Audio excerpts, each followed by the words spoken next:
Audio Jungle.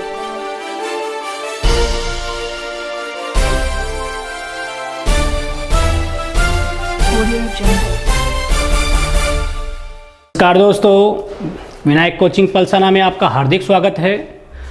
आज हम भारत के भौतिक प्रदेश में नेक्स्ट टॉपिक जो है प्रायद्वीपीय पठार जो है उसके बारे में अध्ययन करेंगे। दोस्तों, पिछली वीडियो में आपने देखा था कि भारत के इस प्रायद्वीपीय पठार का विस्तार जो है भारत के सर्वाधिक क्षेत्र पर जो है वो मिलता है। तो आज हम इस प्रायद्वीपीय पठार के बारे में जो है वो चर्चा करते हैं।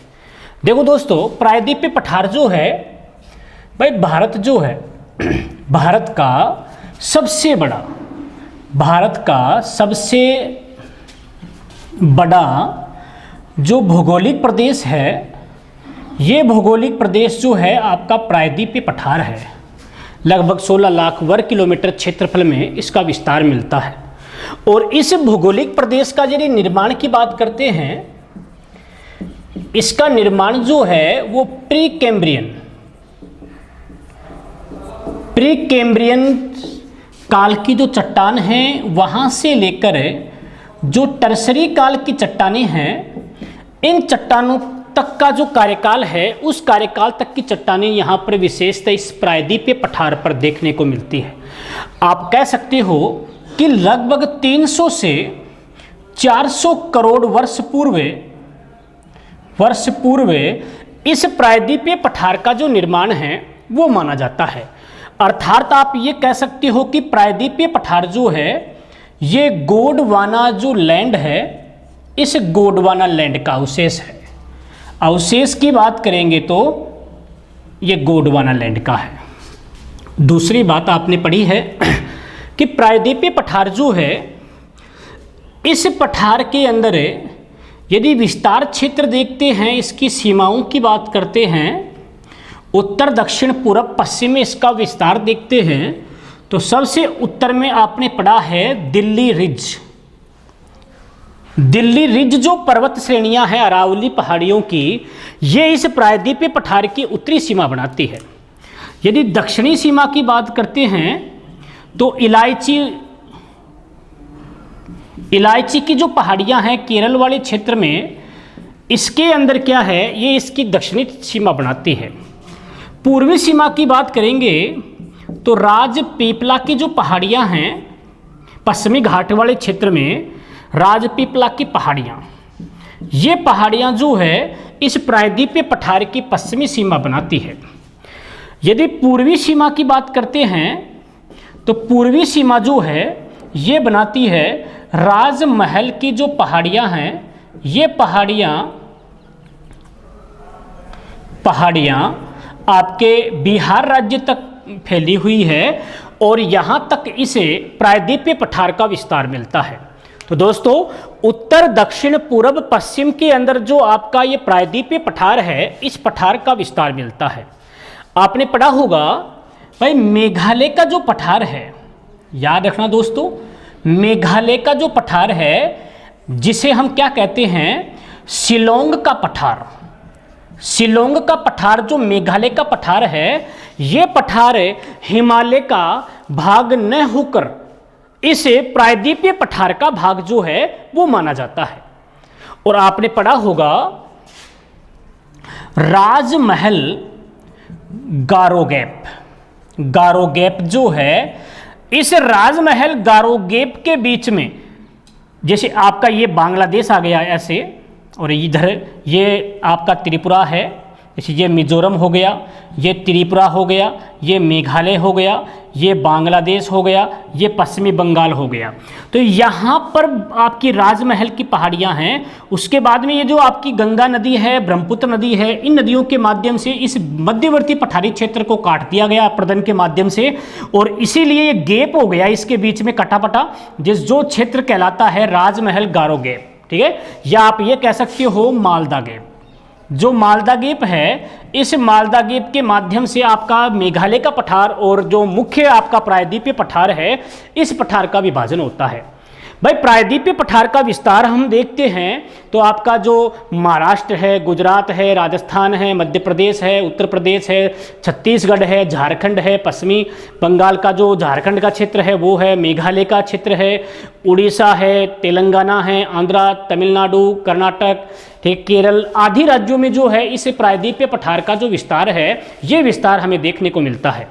दूसरी बात आपने पढ़ी है भाई भारत में सर्वाधिक खनिज संपदा की बात करेंगे तो भारत में सर्वाधिक खनिज संपदा का जो बाहुल्य है ये बाहुल्य भी इस प्रायद्वीपीय पठार के अंदर मिलता है। दूसरी बात, यदि वन संपदा की बात करते हैं तो सर्वाधिक जो वन संपदा है ये वन संपदा भी जो है इसी प्रायद्वीपीय पठार के अंदर मिलती है। यदि पश्चिमी घाट है, पूर्वी घाट है, इस पश्चिमी और पूर्वी घाट को भी हम अध्ययन के आधार पर देखते हैं तो ये दोनों ही क्या है प्रायद्वीपीय पठार के ही क्षेत्र माने जाते हैं, जो वर्तमान में क्या है नदियों के माध्यम से कुछ अवशिष्ट श्रेणियों के रूप में बचे हैं। आपने पढ़ा होगा कि इस प्रायद्वीपीय पठार जो है इस पठार का हम विभाजन करते हैं तो त्रिभुजाकार, आपको विशेष याद रखना है यदि आकृति पूछ ले कि प्रायद्वीपीय पठार का जो विस्तार है आकृति है वो कैसी है तो त्रिभुजाकार रूप के अंदर क्या है इसे प्रायद्वीपीय पठार का विस्तार मिलता है। दूसरी बात, इसका उत्तरी भाग जो है वो और शीर्ष भाग जो है ये दक्षिण में है। आधार जो है वो उत्तरी क्षेत्र वाले में मिलता है, शीर्ष भाग जो दक्षिण में है, अर्थात एक त्रिभुजाकार रूप के अंदर ये जो आपका प्रायद्वीपीय पठार है ये फैला हुआ है। प्राचीनतम गोंडवाना लैंड की चट्टान जो है यहाँ विशेषता मिलती है। यदि इस प्रायद्वीपीय पठार का विभाजन करते हैं तो विभाजन के अंदर देखो पहला क्वेश्चन आता है, यदि विभाजन करते हैं तो एक तो आता है उत्तरी उच्च भूमि, नंबर एक उत्तरी उच्च भूमि तो है उत्तर वाले क्षेत्र में, और दूसरा पार्ट आता है जिसका नाम है दक्कन का पठार। ये दो प्रसिद्ध उपभाग है इस संपूर्ण आपके प्रायद्वीपीय पठार के। ठीक है, अब यहां से देखो इस संपूर्ण प्रायद्वीपीय पठार का जो विभाजन है वो देखते हैं। ठीक है, तो यहां से देखो अब इस पूरे प्रायद्वीप के अंदर यदि विभाजन की बात करेंगे तो अब विभाजन कैसे होता है उसकी चर्चा कर लेते हैं। तो देखो विभाजन से पहले नंबर एक की बात करते हैं तो नंबर एक पर आता है उत्तरी उच्च भूमि। ठीक है दोस्तों, उत्तरी उच्च भूमि में किस किस क्षेत्र को शामिल किया जाता है उसकी बात कर लेते हैं। तो जैसे बात करते हैं अरावली पर्वत, अरावली पर्वत जो है ये उत्तरी उच्च भूमि में आता है। मालवा का पठार, मालवा के पठार के बाद करते हैं बुंदेलखंड का पठार, बुंदेलखंड का पठार। बुंदेलखंड के पठार के बाद में देखें तो बघेलखंड का पठार, बघेलखंड का पठार। बघेलखंड के बाद में बात करते हैं तो विंध्याचल पर्वतमाला। विंध्याचल के बाद में बात करते हैं तो छोटा नागपुर का पठार, जिसे भारत का रूहर प्रदेश भी कहा जाता है। और इसके अलावा बात करते हैं तो मेघालय का पठार। ये सभी पठारी क्षेत्र जो है आपकी उत्तरी उच्च भूमि के अंदर शामिल किए जाते हैं। अब चलते हैं आगे। अब दूसरा जो इस प्रायद्वीपीय पठार का भाग है वो है आपका दक्कन का पठार। ये दूसरा क्षेत्र है इसका दक्कन का पठार। और दक्कन के पठार के हम भूभाग देखते हैं तो एक नंबर में दक्कन का पठार तो खुद ही एक क्षेत्र है इसका, और दक्कन के पठार का सर्वाधिक निर्माण जो है वो आपका इस महाराष्ट्र राज्य के अंदर देखने को मिलता है। काली मर्दा का क्षेत्र जो है वो विशेषता इसके अंदर मिलता है। यहाँ इसका विभाजन देखिए इस क्षेत्र में कौन कौन से आते हैं, जैसे आपका सतपुड़ा का जो पठार है, ये सतपुड़ा का पठार जो है वो इसका सबसे इम्पोर्टेंट पार्ट है। इसके अलावा जो अजंता की पहाड़ियाँ हैं ये पहाड़ियाँ भी आती हैं। आपने पढ़ा होगा दोस्तों कि सतपुड़ा और अजंता की पहाड़ियों के मध्य ताप्ती नदी बहती है। विंध्याचल और सतपुड़ा के बीच में भ्रंश घाटी है जिसमें नर्मदा नदी बहती है। इसके अलावा तेलंगाना का पठार, तेलंगाना का पठार। तेलंगाना के बाद में देखें तो दंडकारण्य का पठार। इसके अलावा देखें कर्नाटक का पठार। इसके अलावा देखें पश्चिमी घाट और इसके अलावा देखें तो पूर्वी घाट।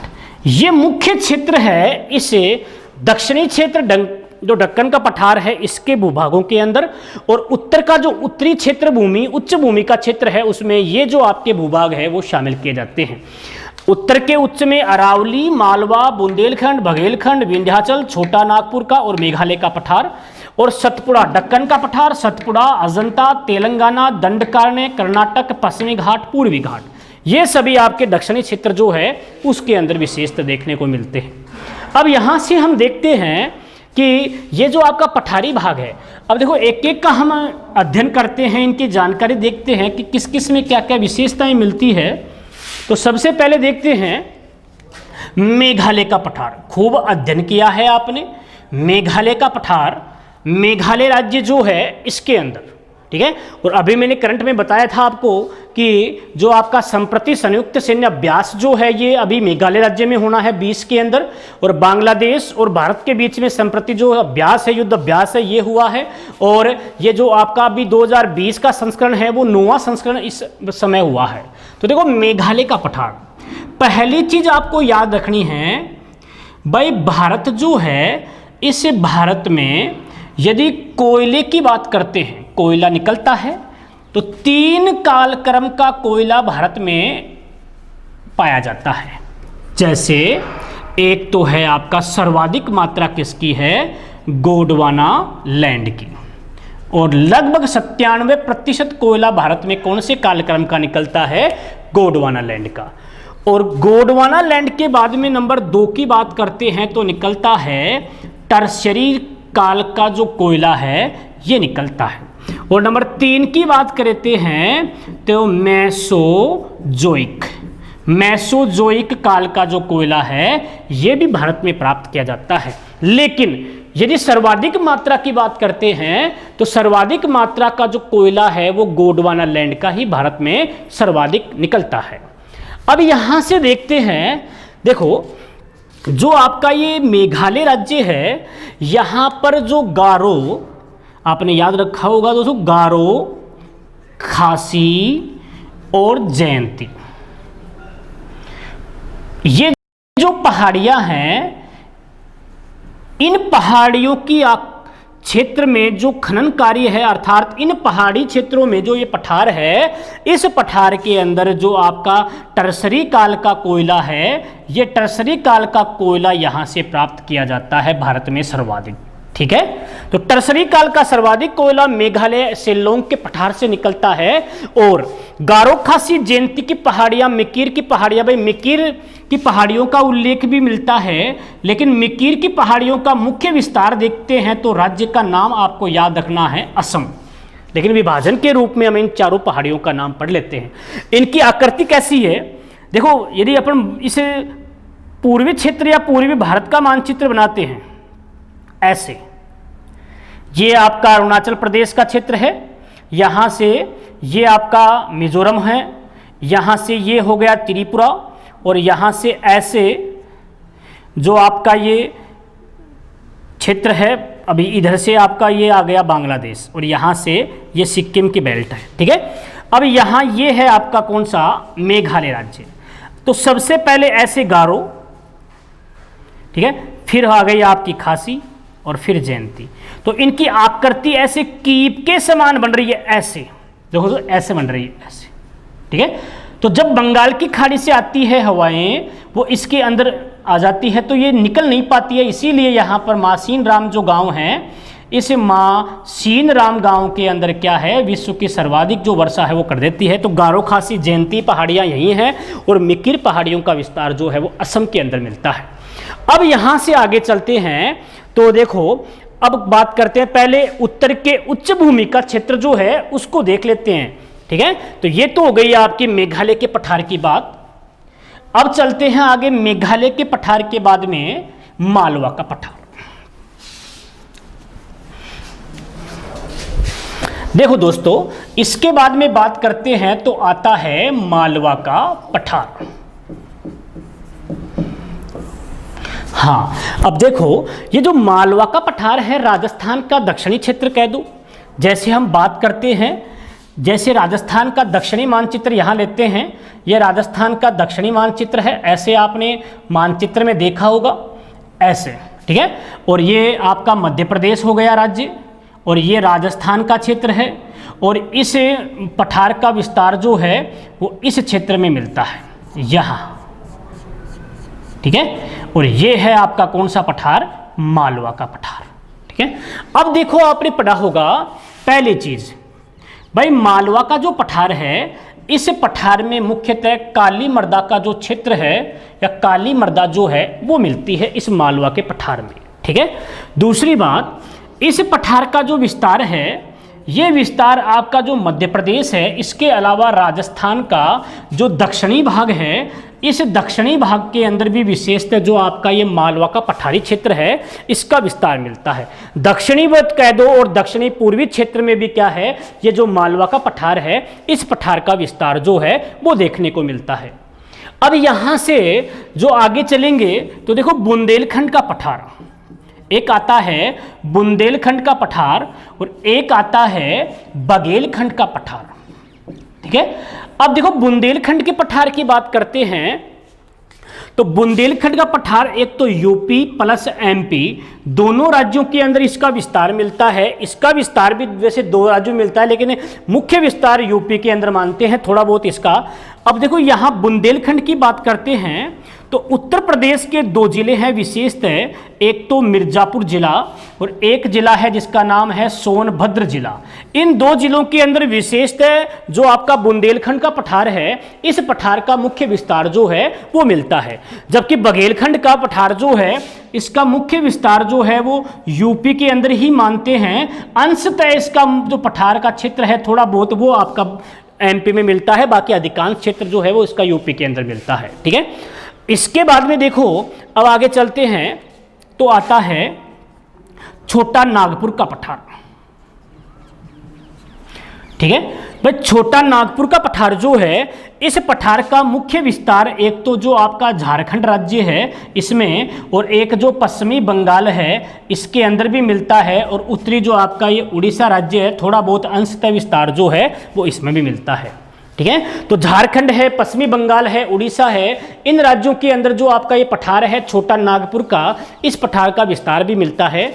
अब यहाँ से अपन बात करते हैं, क्वेश्चन आ गया कि भारत में सबसे बड़ा खनिज जो बेल्ट है, खनिज पट्टी है, वो कौन सी है?